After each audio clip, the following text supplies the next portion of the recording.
जी अस्सलाम वालेकुम ट्रेडर। चले जी, ये देख लेते हैं गोल्ड की वीकली फोरकास्ट। ये वीक हमारे पास स्टार्ट होगी जनाब 21 जुलाई 2025 से लेके 25 जुलाई 2025 तक। हम देख लेते हैं कि इस वीक मार्केट की मूवमेंट कैसी रहेगी। तो ड्रॉप डाउन एनालिसिस कर लेते हैं। इस चार्ट को अगर मैं क्लियर कर दूं,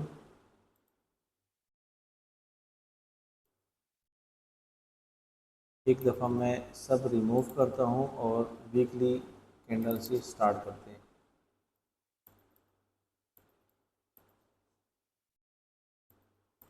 अच्छा,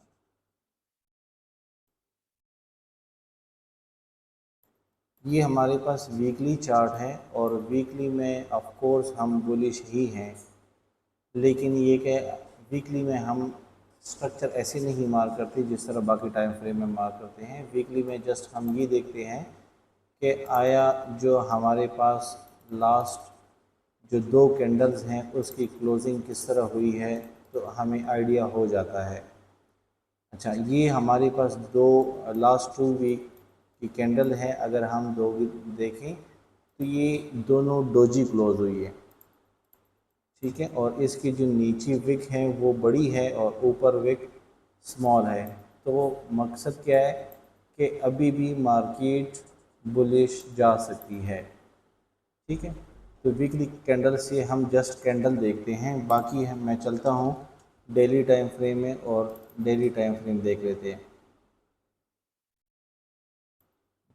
डेली टाइम फ्रेम हमने बात की थी कि लास्ट हमारे पास जो ब्रेकअप स्ट्रक्चर हुआ था वो इस एरिया में हुआ था। ये हमारे पास है लास्ट डेली का ब्रेकअप स्ट्रक्चर, और हमने ये बात की थी कि जब तक ये एरिया होल्ड है हम बुलिश है।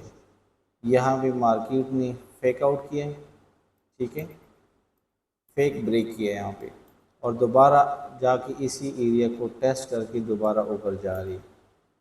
वीकली में मैं आपको एक और चीज़ बताता हूँ।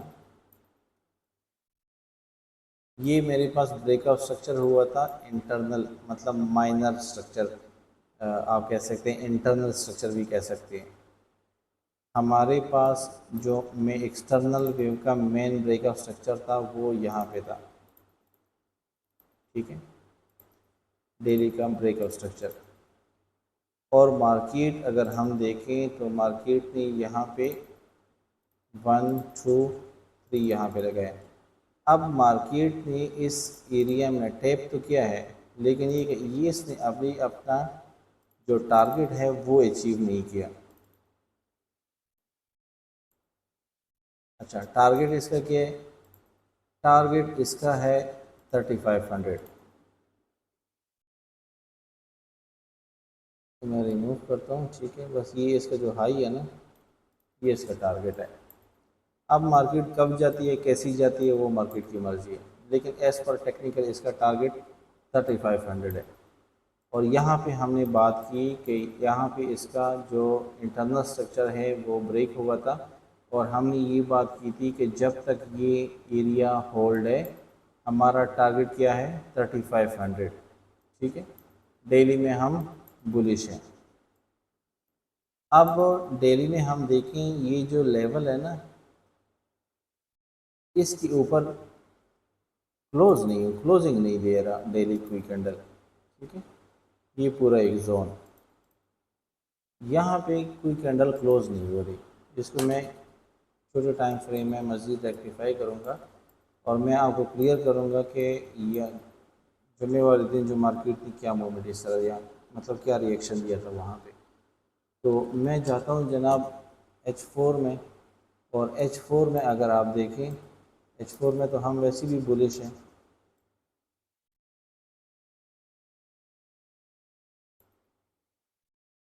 H4 में लास्ट ब्रेकआउट सेक्शन मेरे पास जो हुआ था वो इस एरिया में हुआ था, H4 का ब्रेकआउट स्ट्रक्चर, ठीक हो गया। अच्छा, अब यहाँ पे H4 लगे इंटरनल स्ट्रक्चर बना आ रहा है, ठीक है। अभी इसने 5 वेव कंप्लीट नहीं किए, हम इसको अभी मानेंगे नहीं, लेकिन ये कि इंटरनल स्ट्रक्चर बना रहा है। तो मार्केट हर एक लेवल से रिस्पेक्ट दे रही है। तो ये भी हमारा एक 2 का एरिया है, और यहाँ पे आर्डर ब्लॉक आप H4 का देख सकते हैं, ये वाला एरिया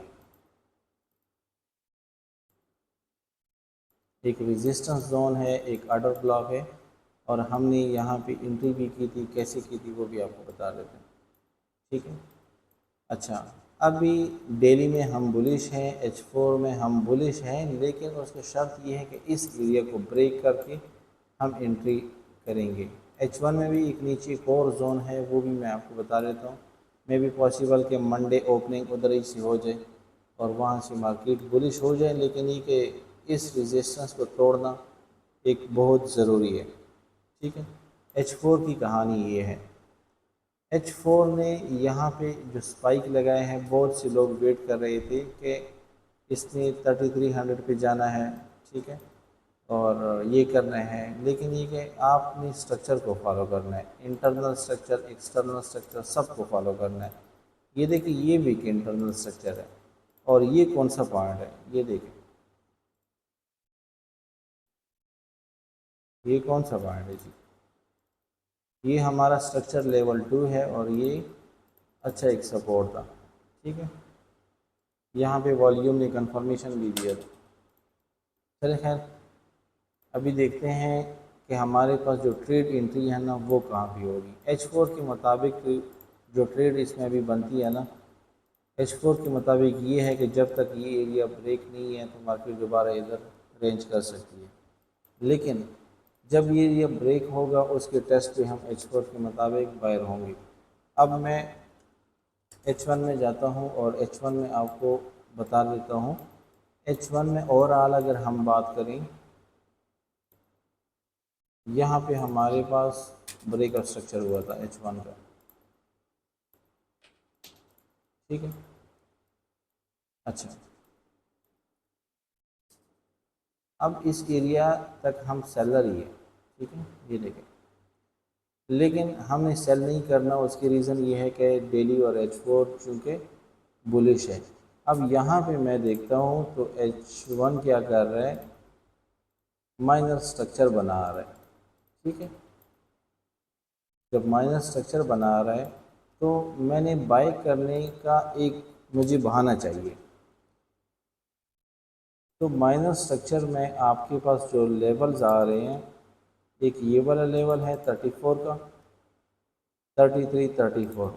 दूसरा आपके पास ये एक आर्डर ब्लॉक पड़ा है,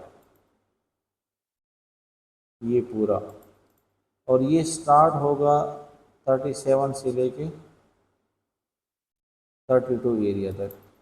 बहुत बड़ा आर्डर ब्लॉक है। ठीक है। मार्केट तो पहले तो इस तरह पॉसिबल है कि मार्केट इस एरिया में स्पाइक लगा के पहले टारगेट हमारा ये होगा। ठीक है। जब तक, क्योंकि ये H4 का जोन है, जब तक ये ब्रेक नहीं होगा, ठीक है, यहाँ पे हम बाय नहीं कर सकते। यहाँ पे हम रेंज एक्सपेक्ट कर सकते हैं, या डाउन साइड पे हम चाह रहे हैं कि मज़ीद भी डाउन आ जाए नीचे से, हम बाई करेंगे। ठीक है। या अगर मार्केट आता है इस एरिया को टैप करता है और दोबारा ऊपर जाता है। अब इस एरिया में मैं देखूं, इस बड़ी एरिया में आप कैसे वो करेंगे, ट्रेड कैसे करेंगे। ये पूरा कैंडल आप लेंगे, एक सेकेंड,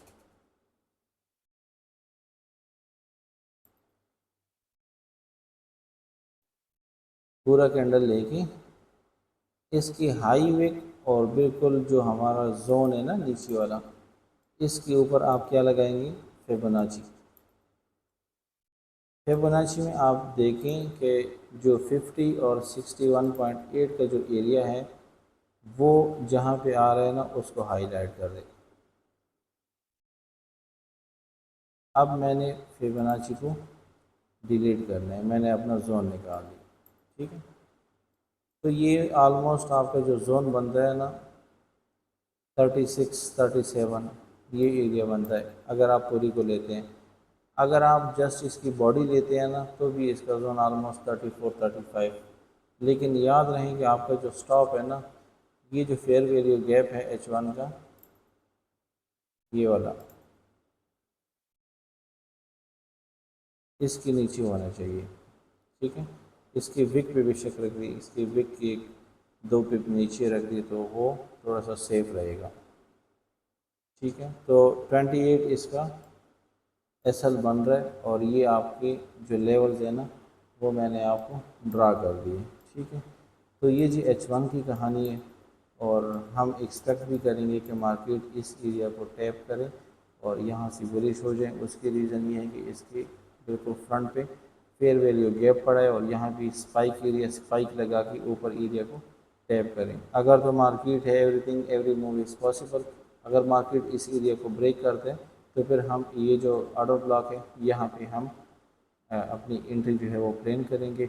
बेहतर ये होगा कि आप M1 स्ट्रक्चर की शिफ्ट का वेट करें या वहाँ पे कोई वॉल्यूम एंट्री देखें या RSI डाइवर्जेंस देखें, उस बेस पे आप अपनी एंट्री को प्लान कर सकते हैं। बाकी जो हमारी डेली फोरकास्ट है वो मैं डेली अपडेट कर लेता हूँ। तो मंडे वाले दिन पॉसिबिलिटी ट्रेड है यही की। ठीक है, और जो भी मतलब नेक्स्ट डे की जो भी मूवमेंट होती है तो जो डेली फोरकास्ट है वो प्रॉपर मैं अपडेट कर लेता हूँ डेली। तो ठीक है, मिलते हैं जी नेक्स्ट वीडियो में। अपना ख्याल रखिएगा। अल्लाह हाफ़िज़।